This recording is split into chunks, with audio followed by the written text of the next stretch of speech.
Local senior center for refugees is overly busy. They're seeing an increase in the number of newcomers from different countries all around the world. 6 News' Johan Marin spoke to the center's director about the new challenges.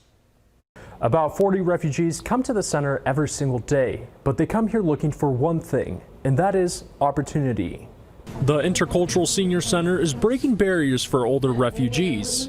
That is a group of people that founder Carolina Padilla describes as forgotten. Our services are for seniors that come from around the world, where the lack of language makes a lot of limitations for them to get into the community and find resources. Some of these services include entry-level English classes and help with citizenship. Right now, the center serves nearly 1,300 refugees. That Padilla says since January, they've seen a 30% increase.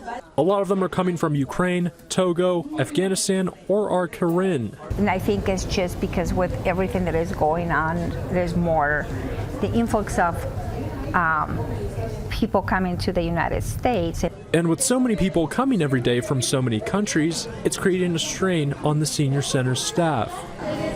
You know, if we don't have the interpreter, it's hard to communicate and be able to help them as they should be. And a lot of them are looking for a new start. I think right now it's a mix of those who couldn't come during COVID and the new ones who apply, they were now allowed to come to the United States. On your side, Johan Marin, 6 News. The center is trying to help as many of their refugees as possible, so they're looking for volunteers. If you're interested, you can find more information on our website, WOWT.com. Social